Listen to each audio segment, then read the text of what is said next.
Important this is to all of us. So I'm Lynda Tyer-Viola. I'm on the board with the Collaborative, and I'm from Texas Children's Hospital. I'm the Vice President of Women's Services. This is my amazing team. I can't say enough about them. This is Kristin Thorp. She is our Assistant Director of Labor and Delivery and our Triage Women's Assessment Center. And next to her is Dr. Jennifer Bump. She is an assistant professor at Baylor College of Medicine and leads within our generalist OBGYN practice and has a sundry of other activities, I will call it, because she leads collaboration, quality, documentation, a little bit more. And then Adrian McKinney has been with Texas Children's Hospital for a very long time, since she was 5 years old.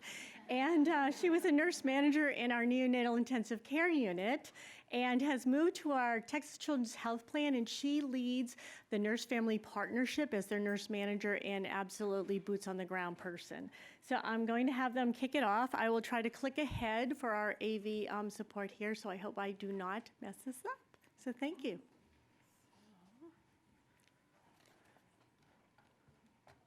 You were schooled on this. I was, so there we go. Excellent, thank you. And then it's just that one. Perfect, okay, good. So we're gonna get started. Well, I say that and then I mess it up. Okay, so our objectives, we're gonna skip through this. We know what this is about. We have to, now that we know about postpartum care, we actually have to lead through it and actually put this into action of what matters most to our families. We have no conflicts of interest amongst our team here. And basically, we're gonna start with Dr. Bump, actually. She's gonna talk about meeting our healthcare needs of all of our women. Thank you. Whatever works for you.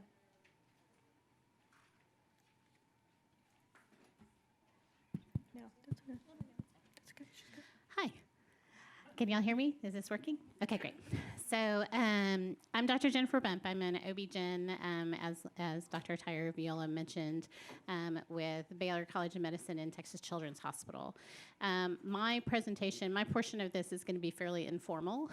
How many of y'all were upstairs in the grand ballroom listening to the postpartum? Fantastic. So I think it worked out really well that this kind of dovetails right after it. So a lot of things that I'm going to be talking about are just going to be kind of general practicum about how to institute that wealth of information that and care that we were talking about giving to women after they've given birth. How many are in the audience are nurses? Great. How many in the audience are OB-GYN providers? Great. How many are pregnant? That lady. I'm keeping an eye on her, yeah. All right. And then social work. Excellent. Community health. Excellent. So it definitely takes a village, and anyone I left out, I appreciate it. AV guy, thank you. But, you know, it definitely takes a village. But I don't know about, for those of you who were in the last presentation, I can tell you what my experience was in reading over all of that and hearing all of that, and that is all, it's desperately needed. It is an incredibly important part of women's care, and my next feeling was, how the hell am I gonna get all of that done in a 15-minute visit where I'm already overbooked for the day, okay? So my contribution to this talk, which will be definitely a little bit more limited than my fantastic providers on either side of me, but is how do I do it? How have I incorporated it into my practice? And it's still imperfect and it's still a work in progress, but just little tweaks to how I run my practice I have found have really helped. And all of it relies very much on the village that surrounds me, including hospital administration, including my nurse, including my clinic as well. So number one that I greatly, greatly agree with and think is really underutilized is getting those postpartum visits scheduled before your patient leaves the hospital. How many in the room are parents? So I can tell you that my experience has been, at least when my children were born, and I have 3, too many, is that once you get home, there is way too much to do to be thinking about anything. I felt grateful when I finally got to the point where I could take a shower, much less figure out how to deal with the insurance company that doesn't want to pay the bill, where the phone number is for my, wait on hold for 10 minutes with my OB-GYN provider, figure out what we're going to have for dinner. There's no clean laundry. My mother-in-law is driving me crazy. I mean, there's a lot, right? So we have our patient as a captive audience in the hospital. Really, really important that we make that appointment for her immediately rather than waiting and expecting her to have to do it, right? So one little tweak that I've done to my practice is that whenever one of my patients delivers, I send a note to my nurse and I say, hey, Mrs. Smith delivered today vaginally, yay, could you please call her? She's in room 1210, make an appointment for her with me in 6 weeks, and also make an appointment with her in 2 weeks for you, my nurse, thank God, to call her and see how she's doing. And if she has a hypertensive issue or something like that, I also have a conversation with the patient about warning signs and also what my expectations of her are, which are, I want you to check your blood pressure every day, and I want you to send me an email via our electronic medical record email that says what your blood pressures are each week. And then I set a reminder for myself. I have this whole tickler reminder that I go through every week that says, oh, have I heard from Mrs. Smith? I don't think I've gotten her blood pressure results yet, because I have way too many patients to just remember that Mrs. Smith needs to send me her blood pressure information. So that's kind of my practicum of how I've tried to change my practice to incorporate some of those things that weren't previously getting done or weren't getting done well. Additionally, and this is the part where unfortunately your practice or your whoever holds the purse strings in your particular practice may not be as happy with, I insisted my postpartum visit has to be 30 minutes. I am not going to try to cover even half of all of this in 15 minutes. So for mine, and I'm the only one in my practice that I'm aware of that every single one of my postpartum visits has to be 30 minutes. And if I don't get that 30 minutes, I get really pissed. And my nurses, they go scream at my schedulers. But there's no way I can get even a small amount of this done. And even with having my nurse call 2 weeks after to just kind of do a check-in and see how people are doing, especially in listening to everything and kind of refocusing. And as I'm listening to all these, I'm writing down things of other things that we can try to do to make it better and get more touch. And something that Adrian's going to talk about that I think is so incredibly helpful is being able to touch patients at home and figuring out how to fund that and, what all our different sources of funding for touching patients at home would be.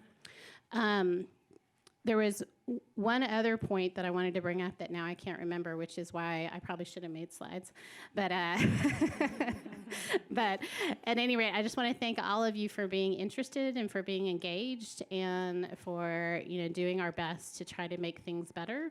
And just want to encourage you not to feel overwhelmed and like it's impossible, because we can do it. It's just one little piece at a time, and it'll get better. Great, thank you. That little thing about the slides was probably because she's very busy and we hounded her. We're going to hold questions till the end, okay? Because we want to kind of get through a little bit of content, and then I think we can have a discussion. So we're going to have Adrian go next. And Adrian, why don't I do your slides for you? Is that okay? All right, great. So I know we're pressed for time here, and I'll be brief, but instead I have a video. And I do think that even though we're pressed for time, it's worth watching because it summarizes what nurse-family partnership is for people who may not know. Go ahead. Yeah. You want me to do it? Sure, go ahead. Okay. Sorry, I overclicked. It was really difficult not having my mom, my dad. As an immigrant, I didn't know how things were working here. I was at rock bottom, and I found out I was pregnant. I wanted know. better for myself and better for my life and his life.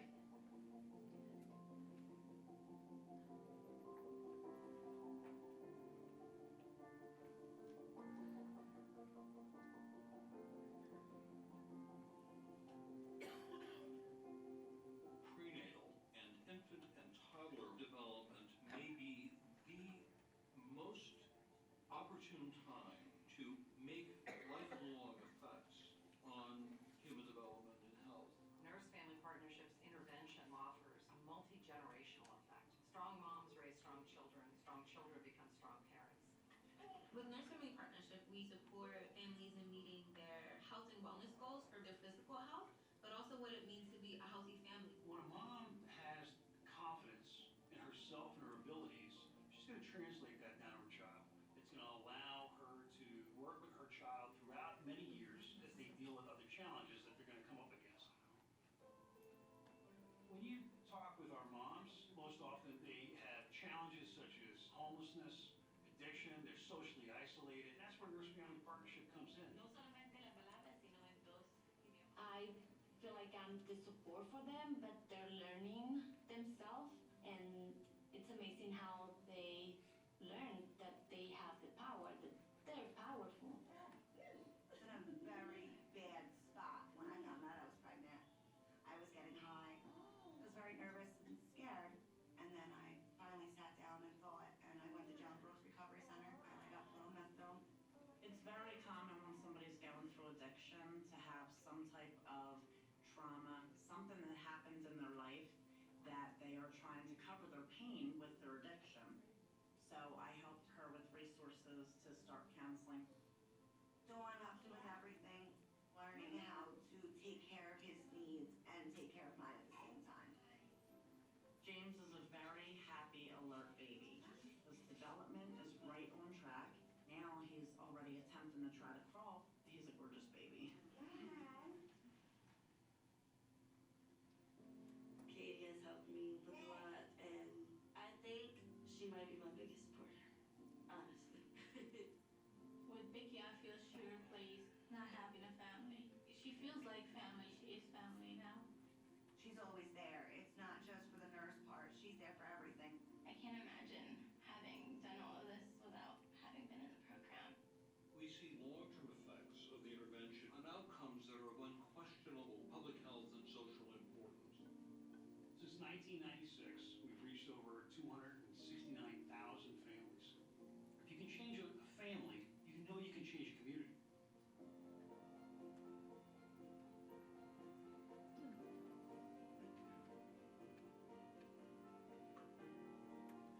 We're at this point right now where we have the opportunity to really scale up based on 40 years of success. We're going to reach the scale that's going to make a real impact in this country. I want to just be the best mother I can be. I know there's going to be challenges, but I'm okay and ready for that.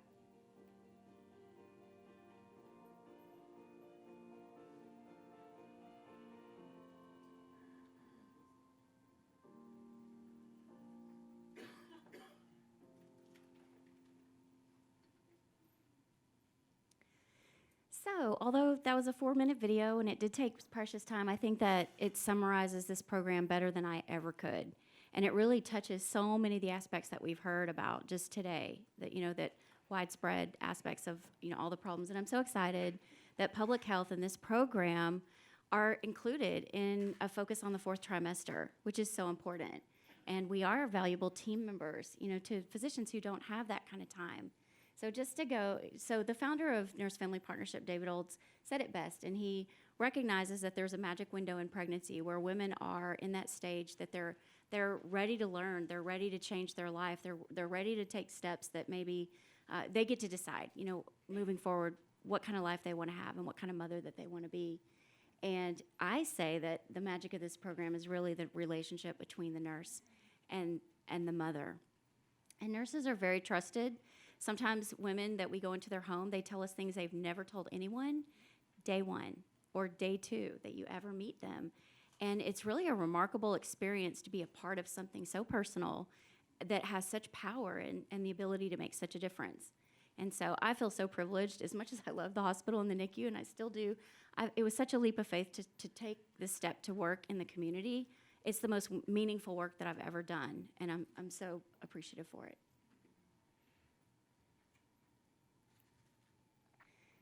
So despite this program going widespread, it was legislated out of Senate Bill 156 in 2008.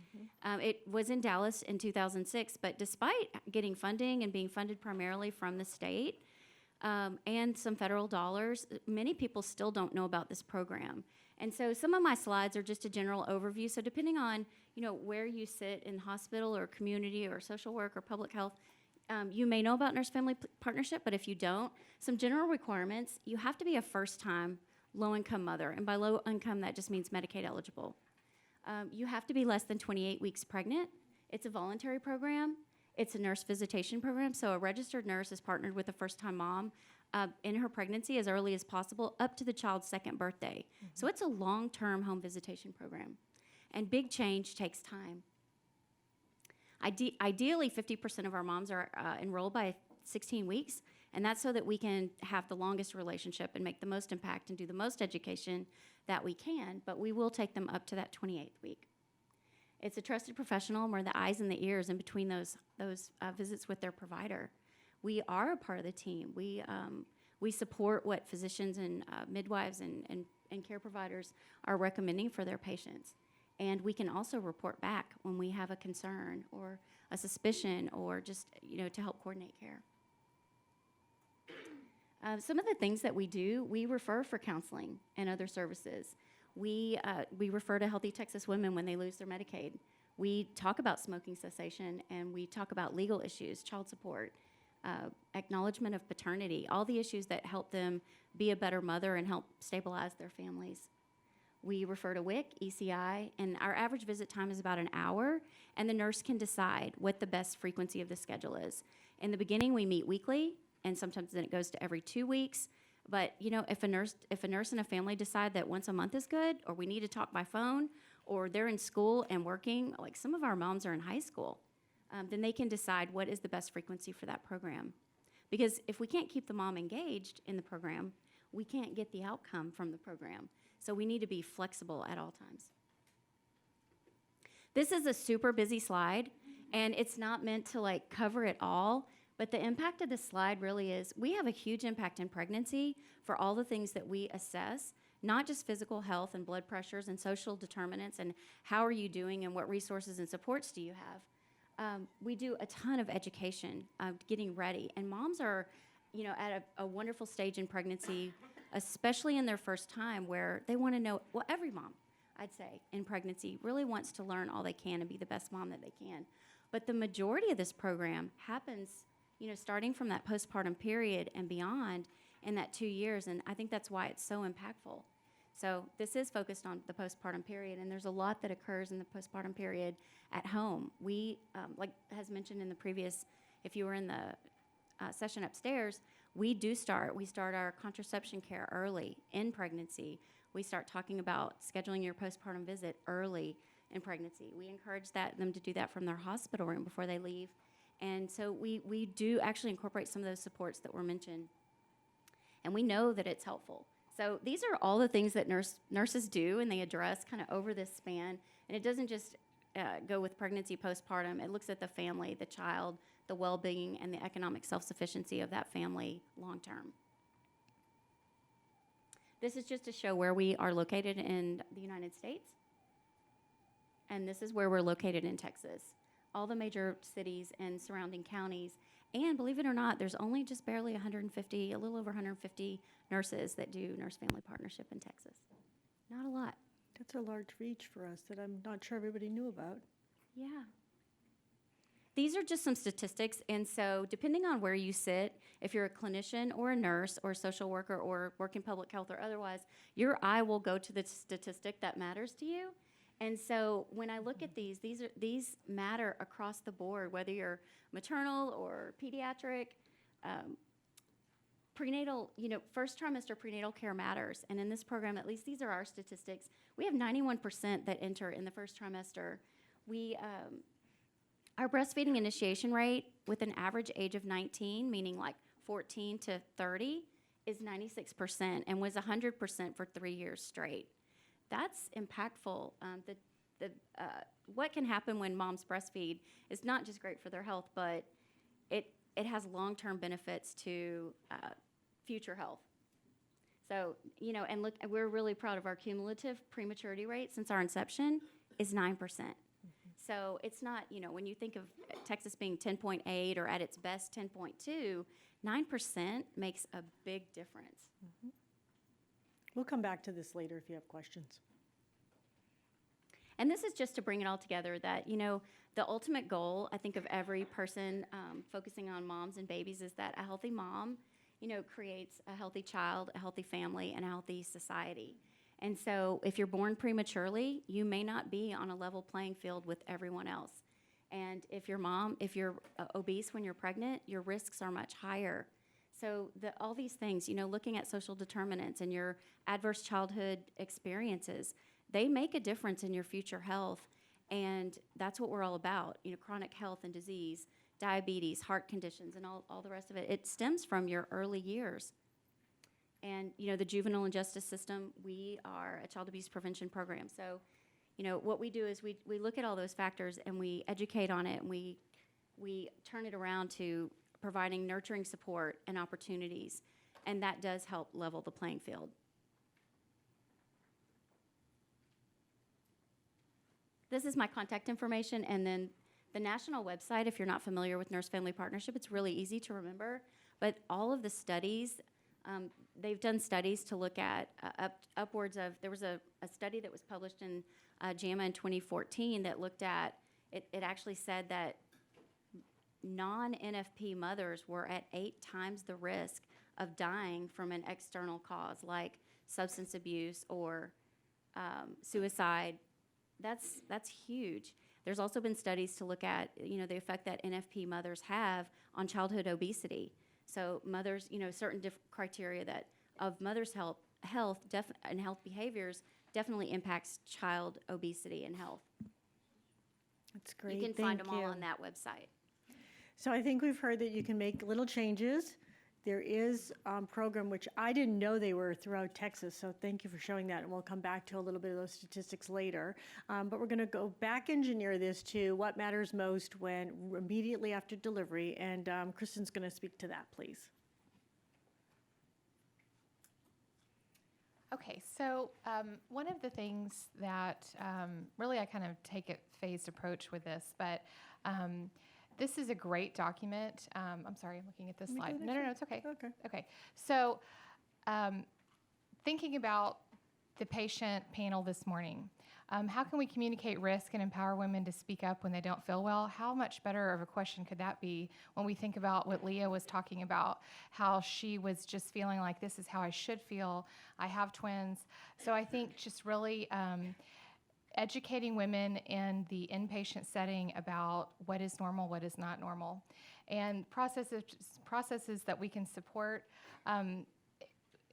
Again, if we can identify women at risk, and there's all certain ways with prenatal period as well as inpatient. One of the things that we'll talk about in a minute is our MUSE, or our early response. What are we noticing? What changing conditions are we noticing that we can address during the inpatient stay that can lower risk after they go home?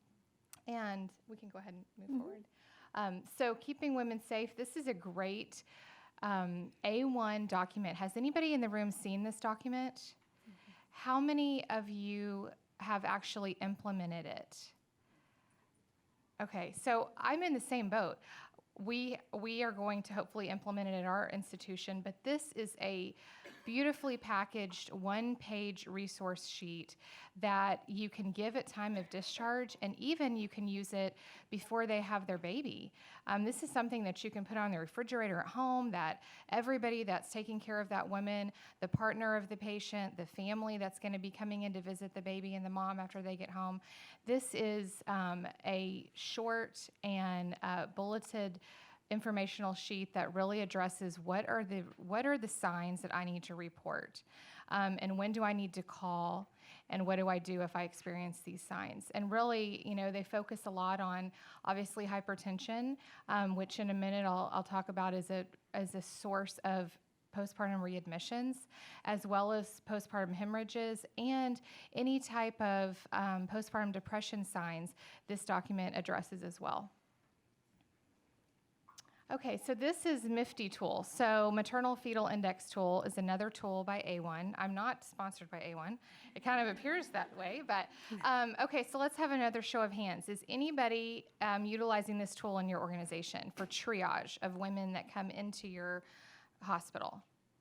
Okay, so there's someone in the back. So this is a great tool. We do use this at Texas Children's Pavilion for Women, and it's really a staged approach. So when a patient comes in to triage, I know a lot of organizations across the Texas, across the state usually it's 20 weeks and above come up to labor and delivery to be triaged. Some organizations have all gestational ages, which is the case at the Pavilion. And so this tool is great at prioritizing who needs to get bedded first. And one of the challenges, if you had this up close and you were looking at it, it's kind of hard to see this far away, but these are only pregnant patients. So what happens to the mom that had her baby 6 days ago and now she's heavily bleeding at home, or she has a blinding headache and she's swollen and she needs to go back? This tool doesn't address those types of patients, the postpartum or the gen patients. And so just how we handle it is we assess the patient and we look at the clinical scenario and situation, and then we prioritize them based on what our assessment findings are, and that's how we kind of work them into this tool. All right, and lastly, I know that this is something that is near and dear to probably everybody's heart in this room, if you're in AIM, which I know everybody is our maternal early warning system. And this really, what it does is it identifies a set of vital signs and patient conditions that require escalation immediately. And this is perfect for, hypertension, signs and symptoms of low volume related to postpartum hemorrhage. It's really about using your skills in the inpatient setting and responding quickly so that we can get escalation and care. Just wanted to switch it. And again, I don't know how many of you are aware of this, and we can kind of go by a show of hands, but this is now, implementation of Muse is going to be a Joint Commission requirement, as well as, all of a sudden I'm drawing a blank. We all have after lunch brain. Yes. Oh, it's on the AIM. It's the next slide. We have them split. It's also an AIM initiative. So has everybody implemented Muse or is on the way to implementing Muse? I know a lot of people have. No one's raising their hand, but I know internally everybody is. All right, so really, again, it's just a way to identify those women while they're inpatient that are having changing conditions. And, when I was pushing this out and helping our organization roll it out to the nursing staff, I remembered very vividly a time where I came in shift in the morning and had a patient that was in extreme pain, and long story short, she was bleeding internally. We took her back to the OR. But later, after all the dust settled and she was okay, we went back and we looked at the chart, and the vital signs were just trending down for hours. And what Muse does is it prevents that from happening. It prevents you from looking back 12 hours when we could have intervened in the second hour that our blood pressures were low or our pulse was high. And so Muse is really a fabulous process that gets us to not only recognize, but to respond in a timely manner. And then it gets a plan of care for these patients so that they are educated. We saw that theme this morning of, I just wish I knew what help was, and even though they were experienced that before delivery, but still, if you're responding to a patient's changing condition and you're treating them in the room and you're talking about what you're doing, that is just more education for that woman to know and to look for as she continues her journey through postpartum, so that she knows what to report and what's abnormal. Thank you. Okay, so this was speed dating for postpartum. These are nimble women. So I think what we've heard about from each of our panel participants here is that it can be done. You're just not going to do it with a recipe. You have to create your own recipe. There are forcing functions, good or bad, that are coming to a theater near you. So the Joint Commission will be looking for these recommendations as of July. And Kristin and I are preparing for this visit right now. Adrian gets away with that now. Shouldn't have to do it anymore, get you. And we had an assessment in our facility from a national evaluator who asked all about the requirements, and we were like, wait a minute, that doesn't count yet. But she said they will be asking you even if you're not in the window, and won't go into the scoring. So do it now, because it takes a really long time to hardwire some things.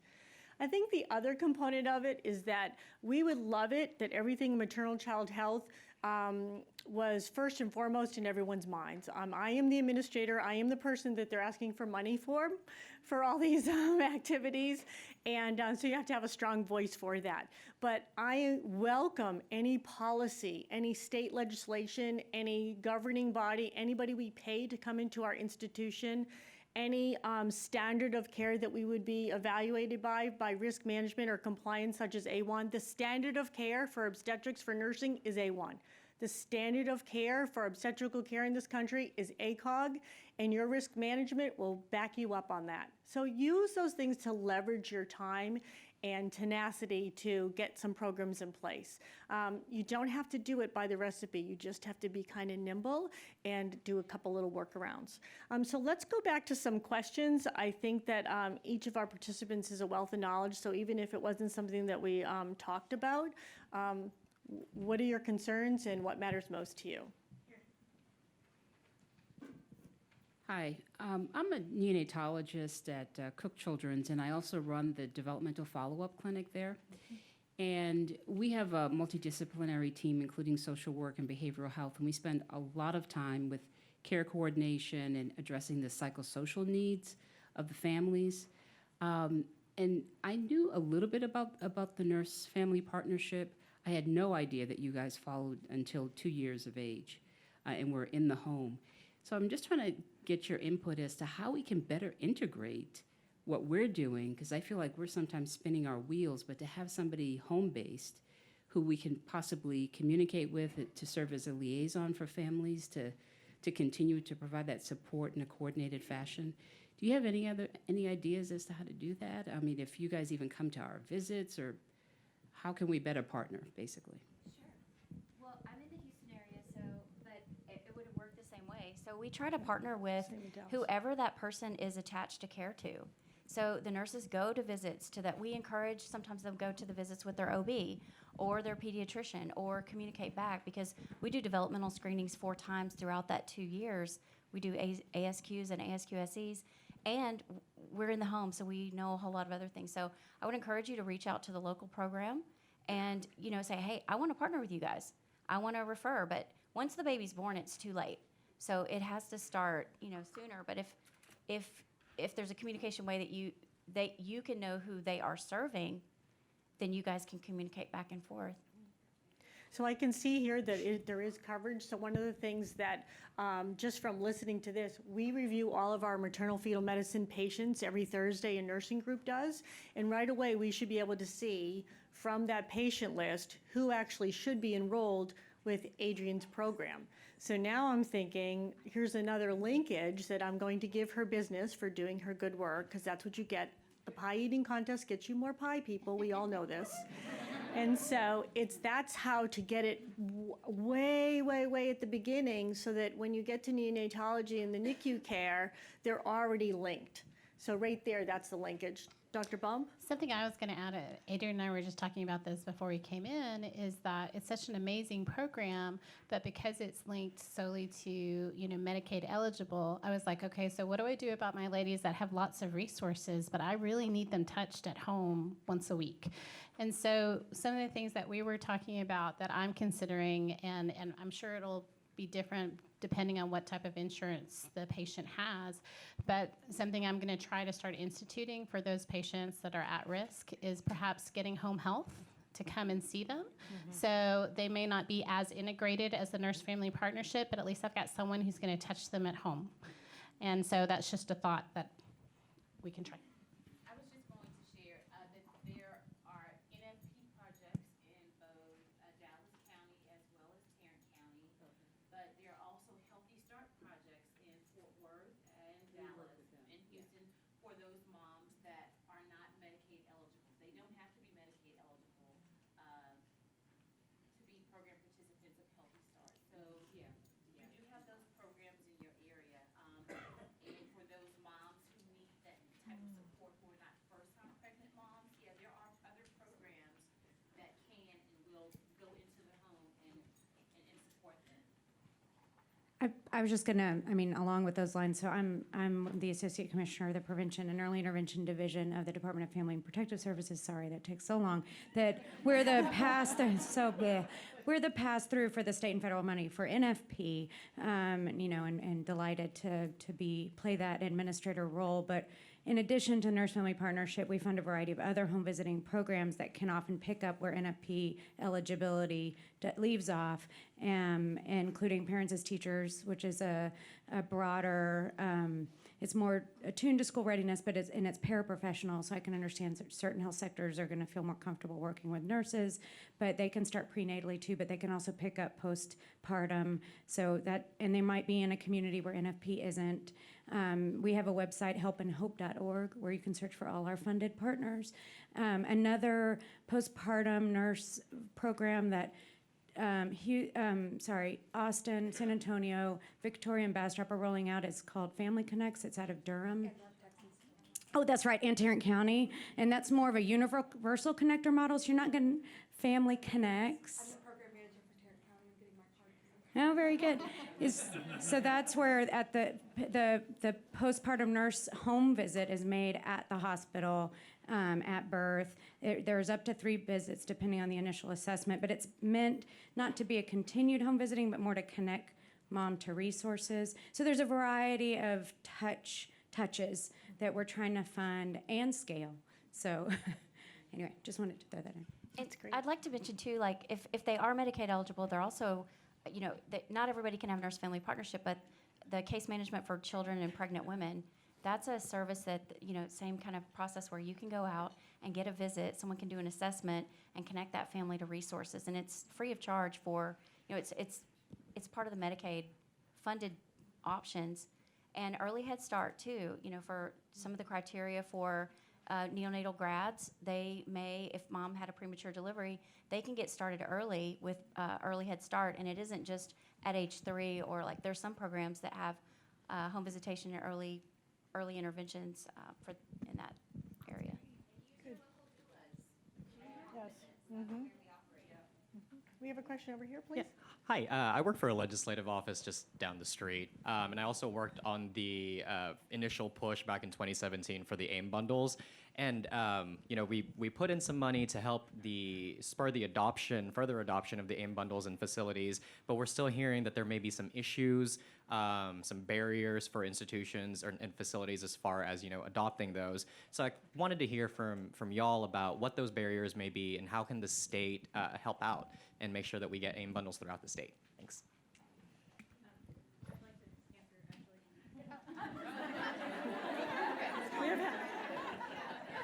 We like all helpers. So while we are actively pursuing and we have initiated our Muse policy, it is at a level that practices with policy only. Our documentation piece, although electronic medical record, does not give us the ability to constitute a Muse alert, and I know we're not alone in that. Despite it being a national push and a requirement, our technological advances have not quite caught up with that. So we are paper-based, we are policy-based, and so I feel like if we had a stronger push from the state level of mandating the electronic piece to be pushed out, that would be the administrative piece that we're missing, that we have to have it, and we have to have it quickly in order for this program to be as successful as it possibly could be. I think Kristin has some follow-up Yeah. for that, because we So, had this challenge. We do not have that as either in our electronic medical record, and we have a very high-risk population. We have a lot of muses.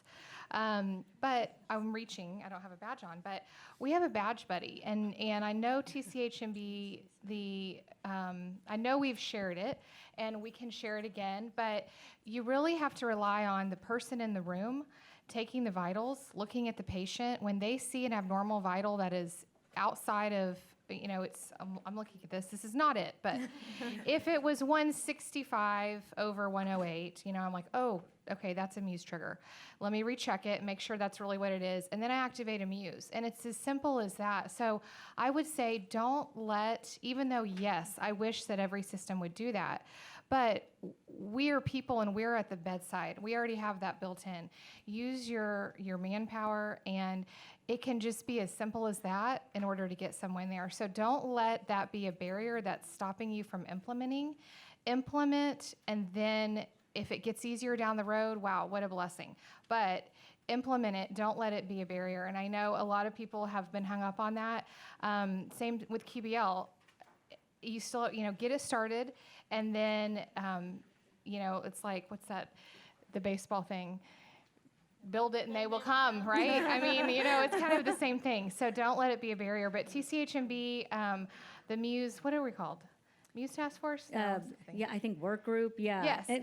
There are lots of resources. So Dr. Davidson, Dr. Epps, myself, reach out and we can share tools with you, because everybody's at a different level and you all start from different places, but we all have to just kind of get going.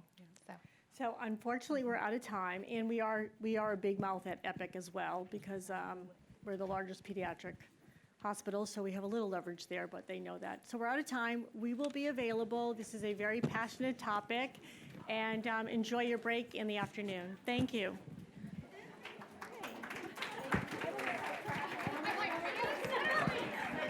We are